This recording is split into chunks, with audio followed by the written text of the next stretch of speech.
Assalamualaikum students, and welcome back with the third week lecture of mathematics. Okay, so today we are starting the new chapter, unit number 4 of your book, Exponents. Before starting the chapter, one thing that you have to do to complete your assignment on time. Your last submission date I think is 28 June, right? So kindly submit your assignment with the date. Okay, so start the new chapter. अच्छा, exponents पे directly switch करने से पहले ये आपके पास कुछ number patterns हैं, इनको ज़रा हम देखते हैं. अब कोई नंबर है, ठीक है, अब इटसेल्फ इतने ही नंबर से मल्टीप्लाई अगर हम करते चले जाएं, जैसे ये 9 है, सो 9 इंटू 9 81. इस तरह से 4 है, 4 यहाँ पे 3 टाइम्स मल्टीप्लाई हो रहा है, ठीक है. सो 4 4 jar 16 and 16 4 jar 64 and 3 3 jar 9 and 3 jar 27 7 2 jar 81. तो इस तरह से क्या होता है कि जो नंबर आपस में मतलब अपने ही नंबर से मल्टीप्लाई होता चला जाता है, तो उसकी भी डेफिनेटली कोई ना कोई वैल्यू आती है. तो ये जो एक ही नंबर को मैं बार बार लिखती चली जाऊँ, तो इससे होता ये है कि मैं एक ही नंबर को जब इतनी दफ़ा लिख रही हूँ तो वो मेरे पास बहुत ज़्यादा एक एक्सपेंडेड फॉर्म में मौजूद है, मतलब कि बार बार मुझे उसको नोट करना पड़ रहा है. तो क्या हमारे पास कोई ऐसा शॉर्ट मेथड है कि जिससे मेरा जो नंबर है वो थोड़ी कम स्पेस में आ सके. मतलब ये जो मैंने इतनी दफ़ा 2s लिखे हैं, तो डेफिनेटली मुझे लिखने में भी थोड़ा लगेगा टाइम, ठीक है. तो कोई ऐसा वे हो कि जिससे हम जो नंबर्स हमारे रिपीट होते रहते हैं, हम उन नंबर्स को थोड़ा सा सिंप्लीफाई करके लिखें, थोड़ा सा क्लोज फॉर्म में लिखें. So for this thing we have the solution which is known as exponent. Take out your books and open page number 51 of your book.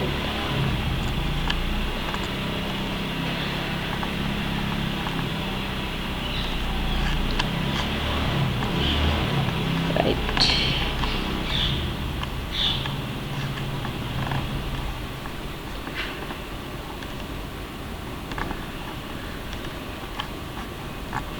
Okay, now 4.1 Base, Exponents and Value.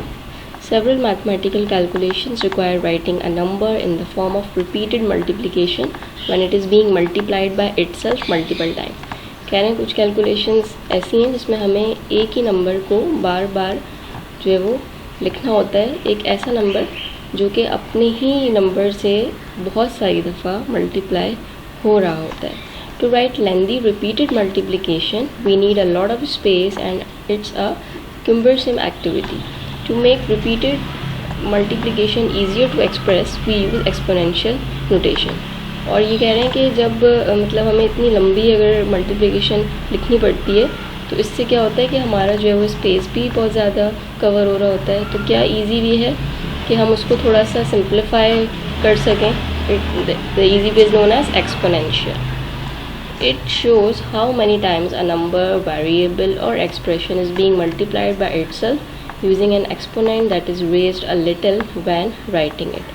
कह रहे हैं कि वो उस number को जितनी भी दफ़ा वो नंबर मल्टीप्लाई हो रहा है, वो एक पावर के थ्रू शो कर रहा होता है.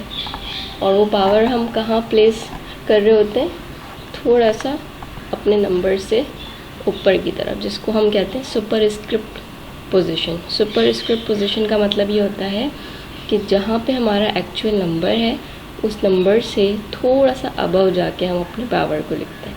सो ये देखिएगा यहाँ पे, here is 2 is multiplied by 4 times, ठीक है. 2 into 2 into 2 into 2. So I can write it as 2 power 4. So 2 power 4 means कि 2 जो है वो आपका 4 दफ़ा मल्टीप्लाई हो रहा है. तो ये जो हमारे पास, ये जो हमने ऊपर सुपरस्क्रिप्ट में जो नंबर लिखा है, this number is known as what, exponent power, और इसको हम इंडिसेस भी कह सकते हैं, ठीक है. और इसकी जो टोटल जो इसका आंसर आएगा that is known as the value. Okay, और जिस नंबर को जो नंबर रिपीटेड फॉर्म में था उसको हमने सिंगल टाइम प्लेस किया है, this is known as base, ठीक है। So base, exponents and value, ठीक। इसको देखते हैं, 16 कैन बी रिटन एज, यही चीज़ जो मैंने अभी आपको एक्सप्लेन करी, इन्होंने यहाँ पे लिख के दिखाई है, it can be written as 2 to the power 4। इसको जो हम प्रोनाउंस करेंगे 2 to the power 4 और 2 एक्सपोनेंट 4, ठीक है। The numbers on the left side of the above example are in expanded form while the number on the right side is in exponential form. कह रहे हैं ये जो लेफ्ट साइड पे जो नंबर्स हैं ये एक्सपेंडेड फॉर्म है, ठीक है, बिल्कुल जो है वो ओपनली लिखी हुई है। और ये जो राइट साइड पे जो है आपके पास, this is known as the exponential form, exponents पे लिखी हुई है। It represents the same repeated multiplication in short and precise form, ठीक है। शॉर्ट फॉर्म में है, सिमटी हुई है, कॉम्पैक्ट है। इन 2 raised to power 4 is equals to 16, 2 is called the base of 2 power 4, 4 is called the exponent, ठीक है, जो इसके पावर है उसको हम एक्सपोनेंट कहेंगे। And the final answer is known as the value, 16 is the value of. Similarly 25 can be written as 5 into 5, that is 5 power 2, ठीक है। Now moving towards page number 52. In the same way 8 upon 125 can be written as this। कहना एक number है मेरे पास, that is 8 upon 125। अब मैं ये चाह रही हूँ कि मैं उस नंबर को एक्सपोनेंशियल फॉर्म में लिखूँ। पहले तो मैं ये चेक करूँगी कि क्या 8 किसी ऐसे नंबर से मिलकर बन सकता है जो कि आपस में रिपीटेड हो।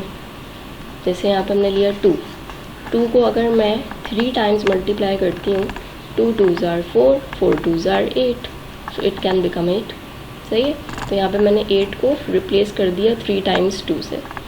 इसी तरह से 125 को देखते हैं, 5 5s are 25, 25 5s are 125, so 125 can be splitted into 5 into 5 into 5, ठीक है। अच्छा, जो नंबर्स लार्ज हैं, ठीक है, आप उन नंबर्स के लिए कैलकुलेटर यूज़ कर लीजिएगा, नॉट अ प्रॉब्लम। अच्छा, अब ये जो मैंने इसको एक्सपेंशन फॉर्म में लिखा, तो अब क्योंकि ये रिपीटेड पैटर्न्स है, so I can write it in the form of exponent and read it as 2 upon 5 to the power 3, सही। In general we can write a into a into a into so on, continuity का sign है ये, n times. कह रहे हैं एक मेरे पास variable है जिसका नाम है a बहुत सारी दफ़ा मल्टीप्लाई हो रहा है, एंड n टाइम्स मीन कि हमें उसका काउंट नहीं पता कि वो कितनी दफ़ा मल्टीप्लाई हो रहा है। तो उसको अगर मैं एक्सपोनेंशियल फॉर्म में लिखना चाहूँगी तो कैसे लिख दूँगी, a raised to power n, कि जितनी भी दफ़ा वो मल्टीप्लाई होगा उतने आपके पास यहाँ पे एक्सपोनेंट क्रिएट होता चला जाएगा। ये आपको क्लियर हो गया, ठीक। It says when a number a is multiplied by itself n number of times, it can be written in exponential form as a raised to power n, where a is the base and the superscript number कौन सा होता है, जो आपके number के ऊपर की तरफ लिखा हुआ है, that is your power. Written above the base is called the exponent, जो आपका सुपरस्क्रिप्ट नंबर है उसको हम एक्सपोनेंट कहते हैं। Clear? Okay, now example 1. Identify the base and exponent in each of the following. Okay, 6 is the base and 7 is your exponent.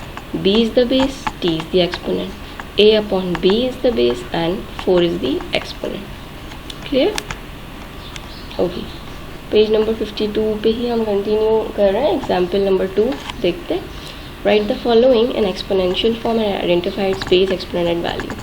7 into 7 है तो इसको हम लिख सकते हैं 7 स्क्वायर, ठीक है। 7 is the base, 2 is the exponent and 49 जो इसका फाइनल आंसर होता है उसको हम क्या कहते हैं, वैल्यू, ठीक है। ये देखिएगा, the result of any calculation is called its value. In other words 7 square is readed as 7 to the power 2 और सिंपली 7 स्क्वायर। कहना इसको हम इन दो वेज में रीड कर सकते हैं। जब हमारे पास एक्सपोनेंट 2 होता है ना तो उसको हम कहते हैं स्क्वायर, और जब एक्सपोनेंट 3 होता है तो उसको हम कहते हैं cube. Let's take example B, 3 into 3 into 3, it becomes 3 raised to power 3. Its total value is 27. So 3 is the base, 3 is the exponent, and 27 is the value. It can be read as 3 cube or 3 to the power 3. इसको देखते हैं, यहाँ पे क्या है, ये मैंने इसको जब इसको हमने कलेक्ट किया तो ये बन गया 3 upon 5 exponent 3. It is the final answer, that is value. 3/5 is the base, 3 is the exponent and this is your value. ठीक, अच्छा इसको जल्दी से फिलअप कीजिए, पेंसिल लीजिए जल्दी से अपने हाथों में, उसको फिलअप कीजिए। ये आपके पास क्या हो जाएगा, it is your exponent and it is your base and it is your value. ठीक है, note it down. Okay, now moving towards page number 53, there is the slide part in your book in the corner which is with the heading of check your brain। इसको fill up कीजिएगा जल्दी से। General form है, इसकी expanded form है, इसको exponential forms में लिख दीजिए। ठीक है, बहुत इजी है ये, इसको फिलअप कर दीजिएगा। Okay, now the work which you have to done in the register, exponents definition and 2 examples here.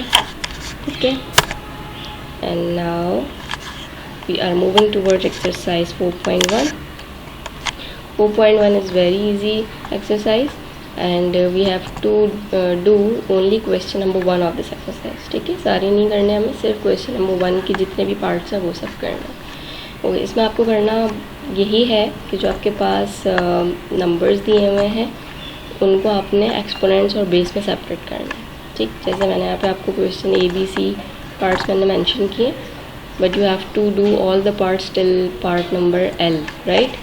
अच्छा, here exponent is 2 and base is 7। इस तरह से कॉलम्स बना लीजिएगा एक पूरा टेबल फॉर्म करके। ठीक, और उसमें एक ही पेज पे पूरी ये क्वेश्चन नंबर 1 यहाँ तक सॉल्व हो जाएगा। ओके, ये कर लीजिएगा।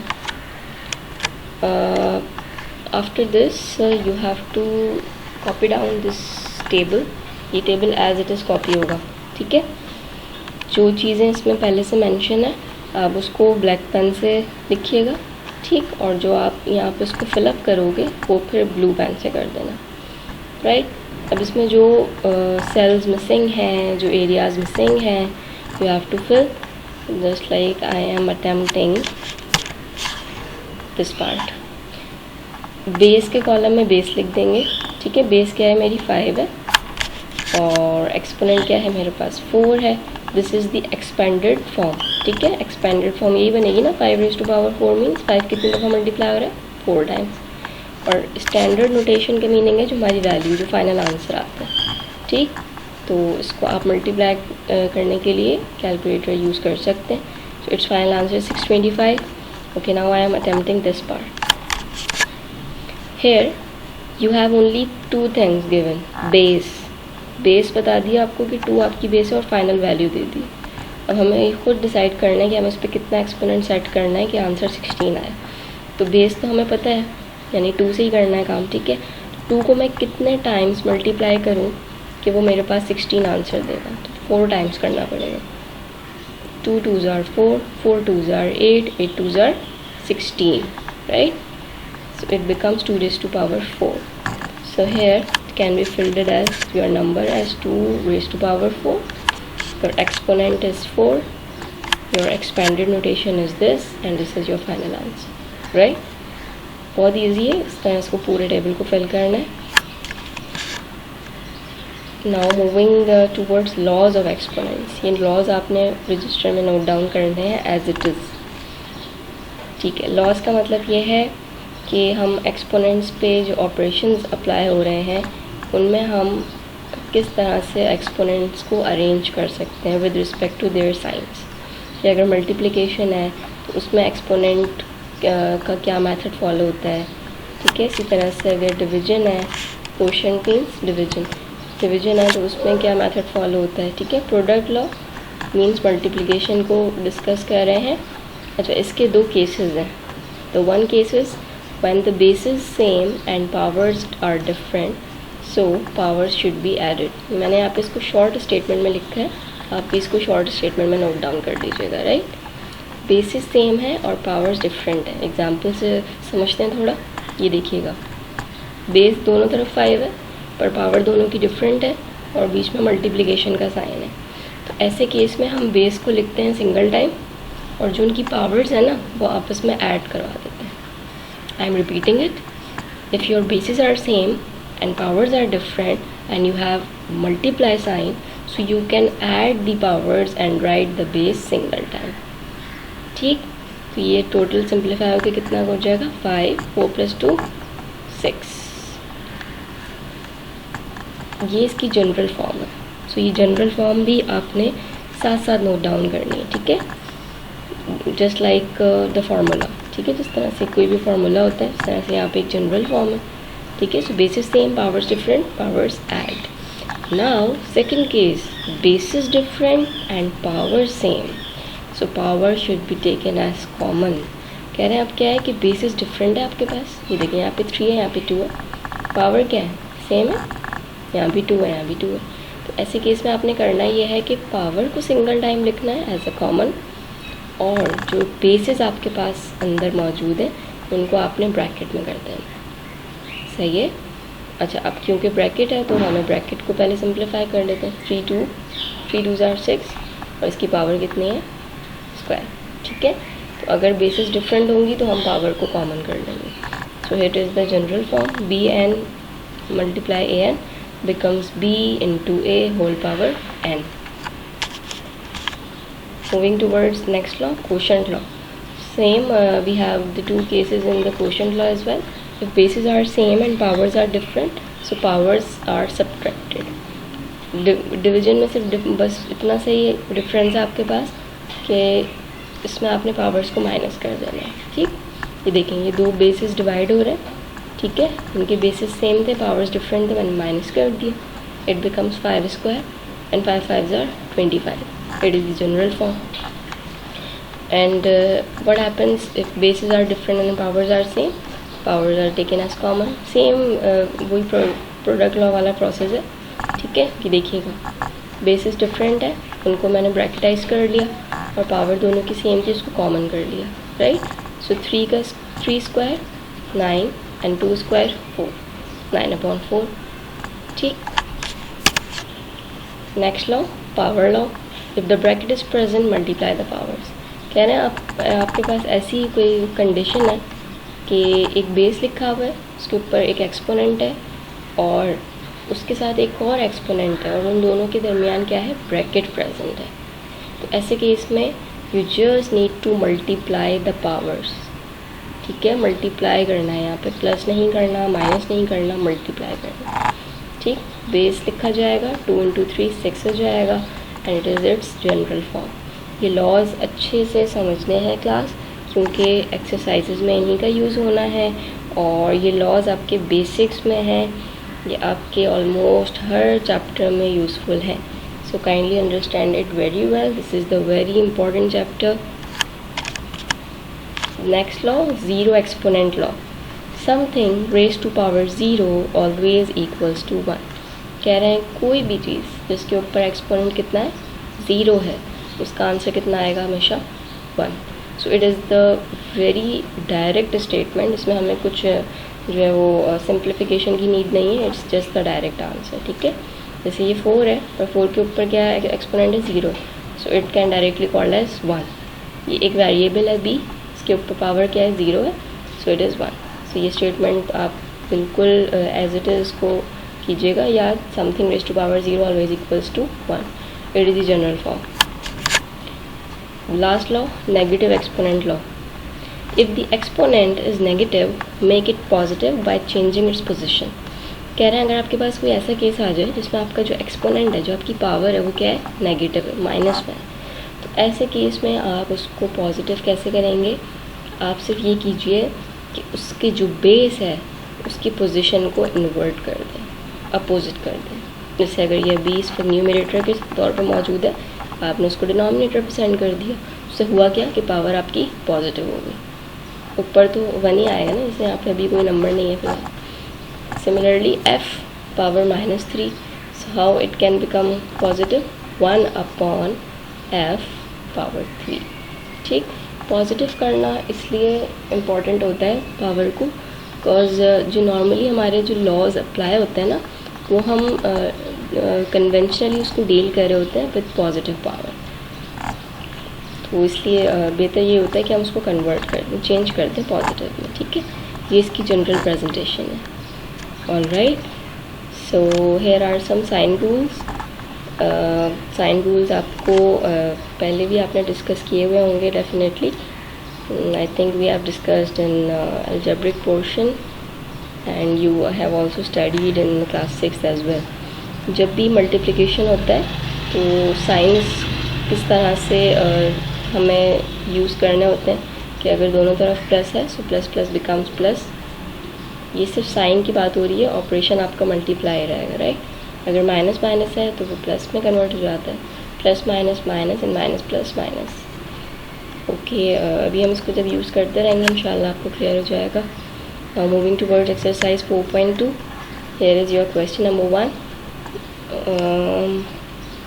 All right, it is present on page number 58, right? Here I am providing the solutions. Part A is minus 8 cube into minus 8 cube.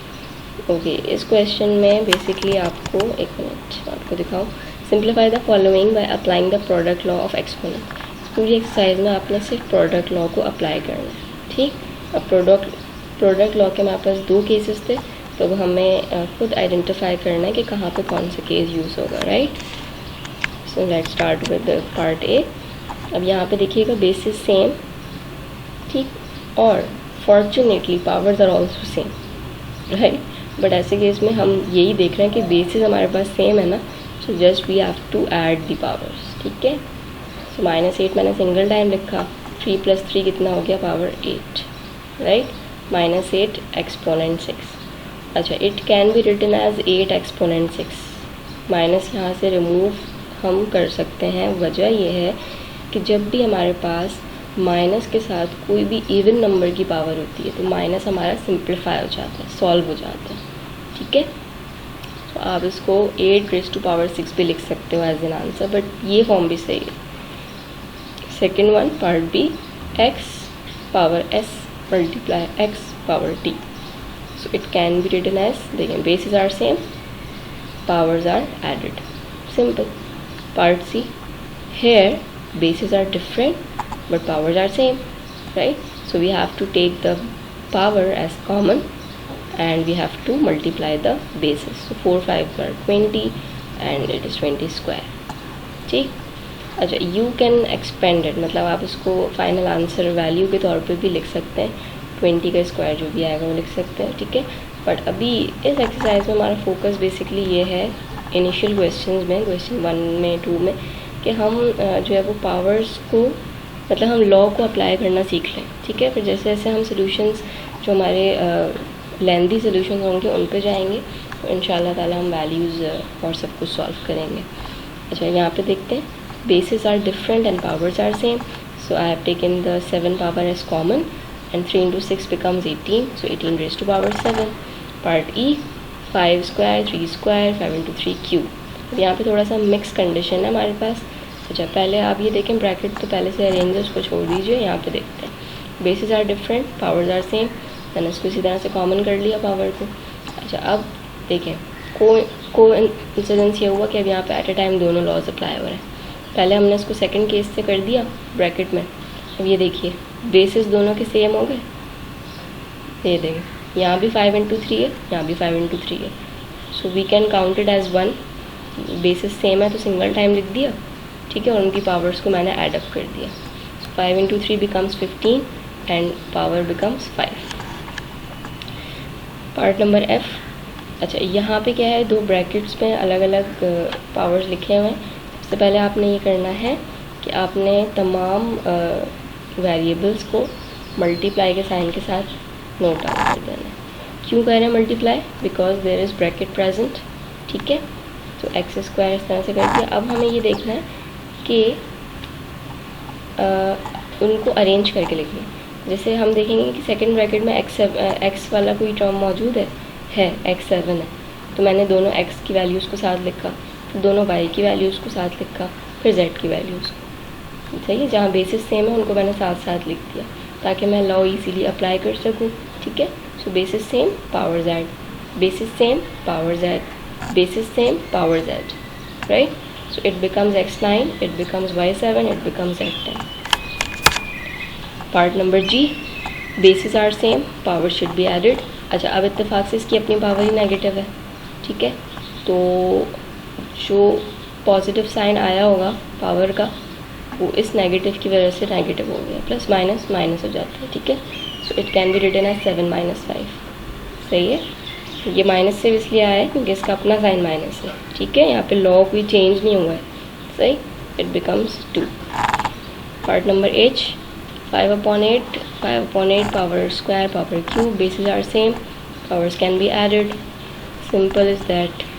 यहाँ पे भी यही काम हुआ। अच्छा यहाँ पे देखिएगा 2 - 4 बिकम्स -2, ठीक है। साइन ऑफ ग्रेटर नंबर आएगा ना यहाँ पे। 2 में से मैं 4 को माइनस नहीं कर सकती, it can be the negative condition, ठीक है। अब देखिए यहाँ पे नेगेटिव एक्सपोनेंट आ रहा है, ठीक। तो हमें पता है कि हम नेगेटिव एक्सपोनेंट को पॉजिटिव में कैसे लाते हैं, by changing the position of the base. यहाँ पे मैंने देखें बेस को स्वैप कर दिया, 6/5 था 5/6 हो गया, तो पावर खुद ब खुद पॉजिटिव हो गई, सही। तो यहाँ पे एट अ टाइम जो है वो नेगेटिव लॉ भी अप्लाई हो गया। Here basis are same, powers are different, add कर दिया सिंपल। यहाँ पे 3 नंबर्स हैं और तीनों के बेसिस सेम है, तो तीनों के पावर्स एक साथ ऐड किए। -6 था तो ये -6 ही रहा, सही है। 4 + 5 9, 9 - 6 3। इसको देख लीजिएगा पार्ट नंबर के, सॉरी मैंने पहले L एक्सप्लेन कर दिया, इट्स फाइन, आपको J के बाद K ही करना है। आ जाओ यहाँ पे देखते हैं, वही ये सिमिलर केसेस की तरह से यहाँ पर उन्होंने नंबर्स दे दिए, ठीक है। सबसे पहले मैंने उन नंबर्स को साथ साथ लिखा जिनके बेसिस सेम है, ठीक। फिर मैंने उनको पेयर में सॉल्व कर दिया। इसको मैंने सॉल्व किया, it becomes -2 + 7, it becomes 3 - 4, it becomes -7 + 3, सही। -2 + 7 5 हो जाता है, ठीक है। 3 - 4 -1, again sign of greater number is considered, and -7 + 3 -4 sign of greater number, ठीक है। 2⁵5। अच्छा यहाँ पे नेगेटिव है तो उसको मैं क्या कर सकती हूँ, शिफ्ट कर सकती हूँ, तो ये 1/4 बन गया। सिमिलरली इसको भी मैं शिफ्ट कर सकती हूँ, ये 1/5 एक्सपोनेंट 4 बन गया, ठीक है। अच्छा अब हम इसको थोड़ा सा सिंप्लीफाई कर लेते हैं। ओके, न्यूमरेटर में देखिएगा 1 है और यहाँ भी 1 है, और यहाँ पे 2⁵5 है, तो 1 से मल्टीप्लाई होकर 2⁵5 ही रह गई। डिनोमिनेटर में देखते हैं 4 है, 4 लिख दिया मैंने, और 5 की पावर 4 वो भी लिख दिया। अच्छा अब 2 की पावर 5 को मैंने यहाँ पे स्प्लिट किया है, इसलिए किया है ताकि वो 4 से कैंसिल आउट हो सके। देखें 4 2 के टेबल में आता है ना, ठीक है। तो यहाँ पे मैंने जो 2⁵5 है उसको मैंने ब्रेक कर दिया 2 × 2 और 2 क्यूब में। क्यों? क्योंकि 2 × 2 क्या होता है, 4 होता है, तो इसलिए मैंने इसको ब्रेक कर दिया था। ये 4 से 4 कैंसिल आउट हो गया, ठीक है। 2⁵³ आ गया और 5⁴ आ गया, राइट। तो इस स्टेप को अच्छे तरीके से देख लीजिएगा। Now question number 2 present on page number 59 of your book, in which we have to apply the quotient law, ठीक है। अच्छा इसका पार्ट A B C देख लेते हैं पहले। क्वोशंट लॉ में क्या होता है कि बेसिस अगर सेम हो तो पावर्स को माइनस कर देते हैं, तो सिंपली मैंने बस माइनस कर दिया, 7 - 5 2 हो गया, एंड 3² इज़ 9, ठीक। इस तरह से यहाँ पे देख लेते हैं।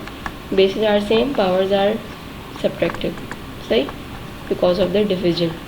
Bases are same, powers are subtracted, it becomes 5⁴ part number D, bases are same, powers are subtracted। अच्छा यहाँ पे क्या है कि जो आपका बेस है ना वो सिंप्लीफाई हो रहा है। 4/10 can be cancel out with the table of 2, 2 2s are 4, 2 5s are 10, it becomes -2/5⁸8।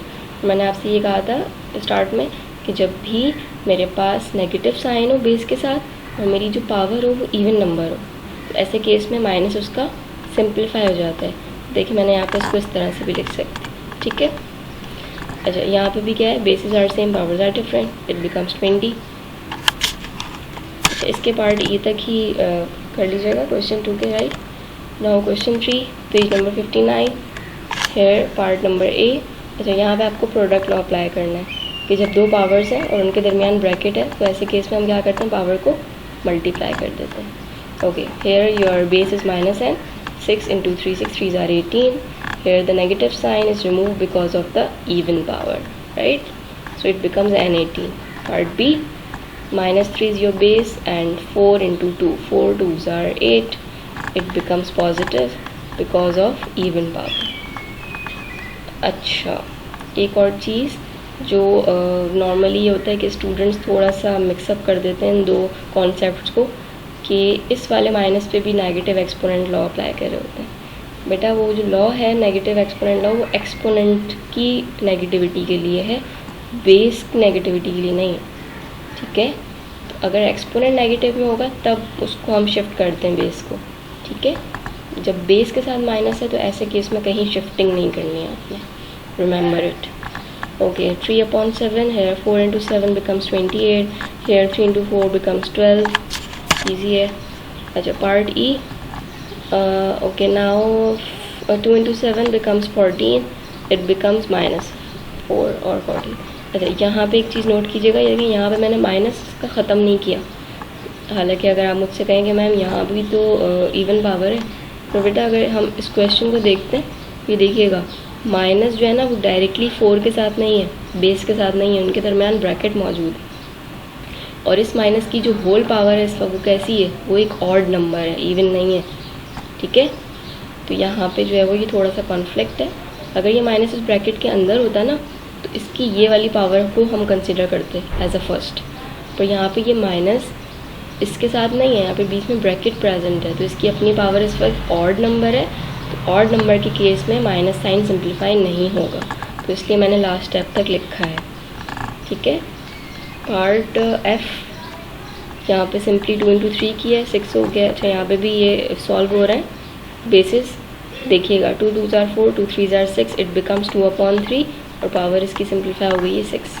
अच्छा, इधर देखिएगा ये माइनस साइन ब्रैकेट के अंदर है, तो इसकी फर्स्ट पावर इस वक्त इवन पावर है, यहाँ पे माइनस बाहर था, ठीक है, द डिफरेंस ये बहुत क्लियर है। तो यहाँ पे हमने साइन रिमूव कर सकते हैं हम, और 8 3s are 24। Now here A B into C, A power B C. Question number 4, page number 59। In this question we have I think multiple question ना, मतलब हमने उसमें सारे लॉज अलग अलग क्वेश्चंस में अप्लाई हो रहे हैं किसी न किसी तरह से। पार्ट ए में देख लेते हैं, डिवाइड है, that is quotient law, bases are same and powers are different, so we are doing minus here because of this divide, ठीक है। यहाँ पे ये माइनस था और इवन पावर थी, तो माइनस साइन मैंने रिमूव कर दिया। पार्ट बी में मेरे पास पावर लॉ अप्लाई हो रहा है, ठीक है, 2 into 4 8 हो गया है, और यहाँ पे मैंने माइनस को रिमूव कर दिया। अच्छा, इसको मैंने थोड़ा सिंप्लीफाई भी किया, 3:8 था ना, तो अब मैं इसको कैसे सिंप्लीफाई करूँ। एक वे तो ये है कि मैं डायरेक्टली कैलकुलेटर में 8 दफ़ा 3 को मल्टीप्लाई करवा दूँ, ठीक है, 3 into 3 into 3 into 3 and so on. दूसरा वे, मैनुअल वे ये है कि मैं इस पावर को इस तरह के नंबर्स में ब्रेक करूं जिसका आंसर मुझे पता।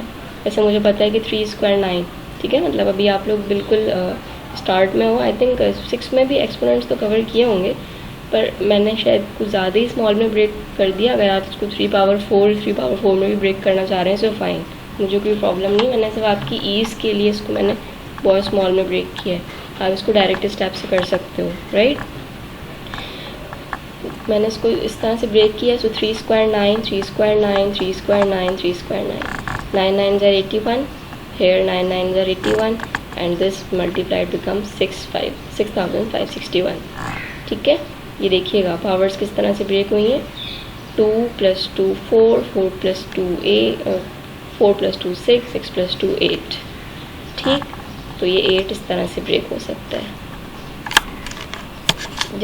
You can use the calculator and you have to put 3 8 times directly, no issue। परेशान मत होइएगा कि कोई मुश्किल चीज़ आ गई है, क्वेश्चन बहुत इजी है। Part number C, okay, here we have the 0th law, right, something raised to power 0 equals to 1, लेकिन 2 की पावर 0 थी, मैंने यहाँ पे डायरेक्ट 1 लिख दिया, ठीक है। अब क्या बच गया, 2 की पावर 6, ठीक है, तो वही बच जाएगा, 1 से मल्टीप्लाई करके वही आ जाएगा, राइट। अच्छा, इधर कैसे स्प्लिट कर सकते हैं, 2s में, 2 + 2 4, 4 + 2 6, 2 2s are 4, 2 2s are 4, 2 2s are 4, 4 4s are 16, 16 4s are 64, और you can solve directly from the calculator. 2 को मल्टीप्लाई कीजिएगा 6 टाइम्स, आपका आंसर आ जाएगा 64, दैट्स इट। इस वाले क्वेश्चन में बस आप सिंप्लीफिकेशन कर दीजिएगा फाइनल आंसर के लिए, ठीक है। ओके, पार्ट डी देखते हैं। यहाँ पे बेसिस तो सेम नहीं है, सो हम इसको सिंप्लीफाई नहीं कर सकते पावर्स को, हमें इसको इंडिविजुअली तमाम ब्रैकेट्स को सॉल्व करना होगा। सबसे पहले इसको देख लें, ये तो 1 हो गया सीधा क्योंकि पावर 0 है। इसको देख लेते हैं, 2/4 है और नेगेटिव पावर है। पॉजिटिव करने के लिए मैंने क्या किया, इसको चेंज कर दिया पोजीशन बेसिस के, 4 ऊपर ले आई मैं न्यूमरेटर में और 2 डिनोमिनेटर में हो गया। अच्छा, ये सिंप्लीफाई हो रहे हैं with the table of 2, 2 1s are 2, 2 2s are 4, so it becomes 2 raised to power 8। Denominator का 1 तो कंसिडर नहीं होता ना, so it becomes 2 raised to power 8। Now 5/12 multiply by 1 becomes 5/12। Okay, here denominator is 12 and numerator is 2 raised to power 8 into 5। 2 raised to power 8 को मैंने break down किया 2 power 4 and 2 power 4 में। वजह ये थी ताकि ये इसको मैं सिंप्लीफाई कर सकूँ थोड़ा सा। 2 raised to power 4 बिकम 16। ठीक है, इसको और इसको मैंने 4 की टेबल से सॉल्व किया।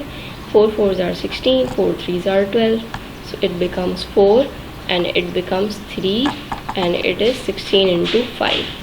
न्यूमिनेटर्स अब ये मज़ीद डिनोमिनेटर से सिंप्लीफाई तो नहीं हो रहा ना कोई भी नंबर, तो अब आप इसको मल्टीप्लाई कर दीजिए न्यूमिनेटर को, इट बिकम्स 320 और डिनोमिनेटर में आपका 3 आ जाएगा। पार्ट नंबर ई, ओके हाँ सही, ठीक है। Part number E, it is 1/9 multiplied 4 times together. ठीक है, so it can be collected as 1/9 exponent 4, right. अच्छा, अब हम ज़रा एक्सपोनेंट को थोड़ा सिंप्लीफाई कर लेते हैं। 1 raised to power 4, मतलब ये बाहर था ना एक्सपोनेंट, तो ये दोनों नंबर्स के साथ मौजूद है, इसको मैंने इस तरह से लिख दिया। ठीक है, 1 raised to power 4, 9 raised to power 4। 1 के ऊपर जितनी भी पावर आ जाए वो हमेशा 1 ही रहता है। 1 1s are 1, 1 1s are 1, 1 1s are 1, तो ये रिपीटेड प्रोसेस है, 1 ही रह जाएगा। 9 raised to power 4 को स्प्लिट कर लिया 9 स्क्वायर में, 9 9s are 81, 9 9s are 81, 81 into 81, 6561, so it becomes 1/6561। Done. Questions को अच्छे से समझिएगा और अटेम्प्ट कीजिएगा। Now this is the end of your exercise 4.2। Now we have assignment and this is your assignment number 2, right. Assignment number 1 तो आपका sets, chapter sets का है। Okay, now you have some questions from division, from product law is here, and from zeroth law. ठीक है, ये बहुत easy हैं students, आप इस असाइनमेंट को कर लीजिएगा। इस असाइनमेंट की जो डेडलाइन है दैट इज़ 3 जुलाई। ठीक है, तो अब डेज आपके पास थोड़े से क्लोज हो रहे हैं। First assignment 28 June and second is 3 July.